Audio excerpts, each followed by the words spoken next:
Yang tidak masuk siapa? Mas Mas Ridwan bolos. Mbak Sinta. Banyak ya yang nggak masuk? Iya, Apa? puasanya nggak kuat. Lemes, Bu. Oh gitu ya, itu suatu contoh yang tidak bagus ya. Besok temennya dikasih tahu. Terus kalian jangan ikut-ikutan juga ya. Ya, Yang bolos ya. Oke. Kita kan sekarang masuk di materi sistem reproduksi pertemuan yang kedua. Sudah mulai lepas? Oh, tidak lepas. Pertemuan ketiga yang mana kemarin pertemuan 1 dan 2 kita sudah mempelajari mengenai struktur dan fungsi organ reproduksi pada perempuan dan laki-laki. Setelah itu kita belajar mengenai oogenesis, lalu siklus menstruasi, setelah itu ada fertilisasi, kehamilan, lalu ada persalinan dan proses pemberian ASI atau pentingnya pemberian ASI dari ibu kepada anaknya. Oke. Sebelum masuk ke materi pertemuan kerja ini, apakah ada yang ingin ditanyakan lagi atau ada yang tidak? Sudah jelas ya? Oke. Nah, tujuan pembelajaran kita pada pertemuan ketiga ini ada 3 tujuan. Yang pertama yaitu nanti kalian akan berdiskusi dengan kelompok untuk mengerjakan LKPD untuk menganalisis kelainan pada sistem reproduksi.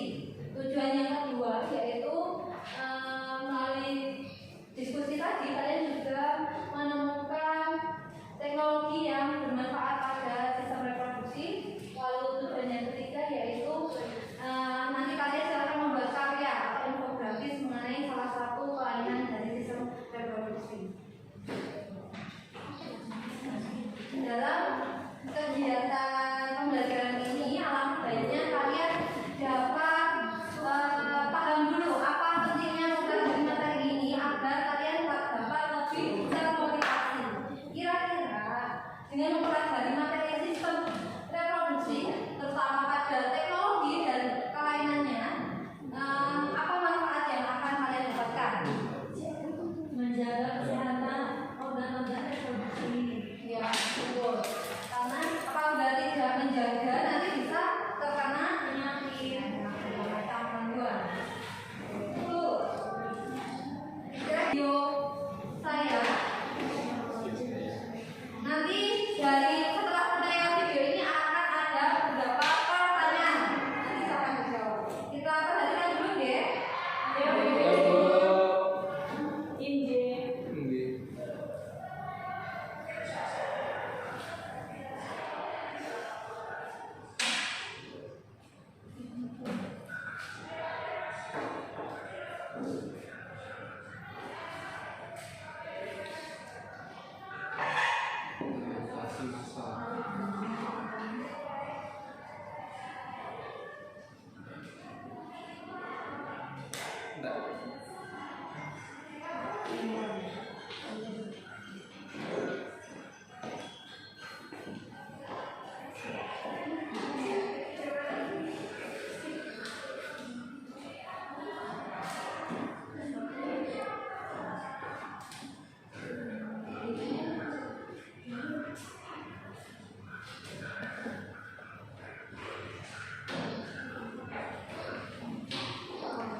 tanpa ditutup. Terima kasih.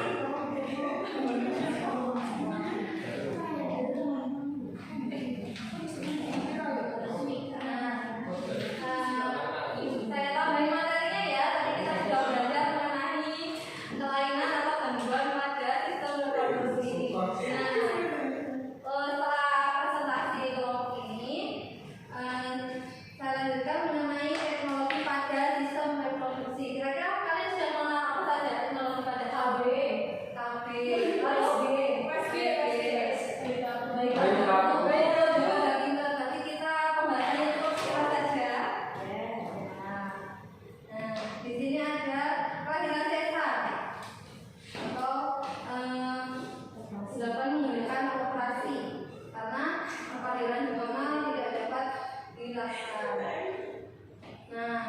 Kelahiran sesar ini disebabkan